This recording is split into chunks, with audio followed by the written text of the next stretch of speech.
Many Americans see New Year's Day as a time of inspiration for new beginnings, but for enslaved people in the United States, January 1st carried a far different meaning, a day known as Hiring Day or Heartbreak Day. This annual event was deeply rooted in the economic machinery of slavery. As the new year approached, slaveholders would gather to negotiate rental contracts for the human beings they owned. Enslaved families lived in constant anxiety, not knowing if they would be separated, traded, sent to work for different owners, or sold.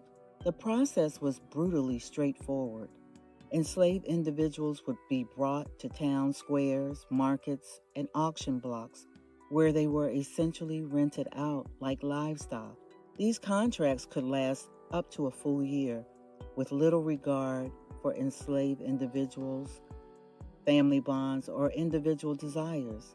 New Year's Day was part of a cycle in which slaveholders and or business owners would collect and settle the bulk of their debt, which also could include individuals being sold to settle their owner's debt. More enslaved people were separated from families on New Year's Day than any other day of the year, hence calling it Heartbreak Day. Survivors' accounts captured the emotional weight of these moments. Israel Campbell, who was hired out multiple times, described the uncertainty of not knowing where he would work or who controlled his life. Harriet Jacobs, in her powerful memoir, Incidents of the Life of a Slave Girl, vividly recalls, quote, "But to the slave mother, New Year's Day comes laden with particular sorrows. On one of these days, I saw a mother lead 7 children to the auction block. She knew that some of them would be taken from her, but they took all." End quote. William Davis, a mulatto enslaved man, powerfully summarized the holiday for enslaved people. Quote, "On Christmas and New Year's Day, a glorious time was had at Hampton. The Negroes sang hymns, songs, and enjoyed themselves most hugely.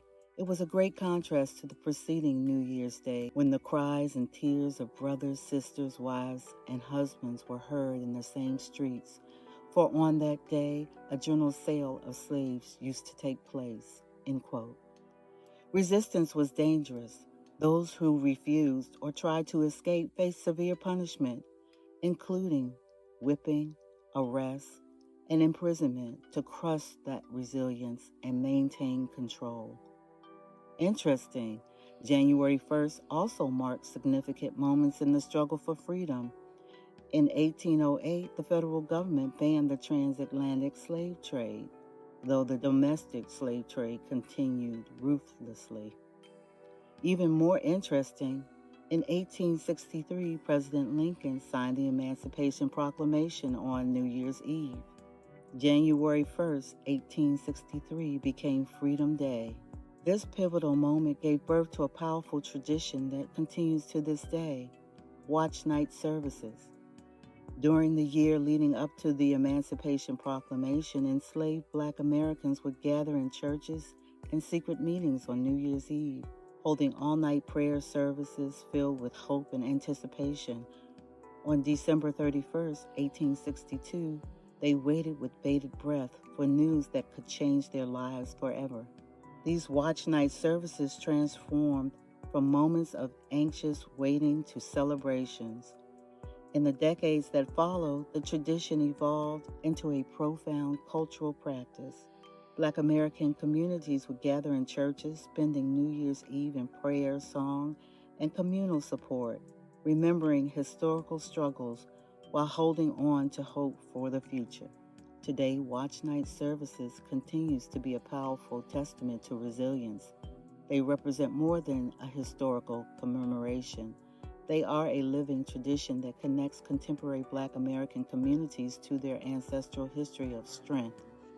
Each year, as the clock approaches midnight, these gatherings remind participants of the long journey towards freedom. Hiring Day, also known as Heartbreak Day, represents a stark chapter in American history.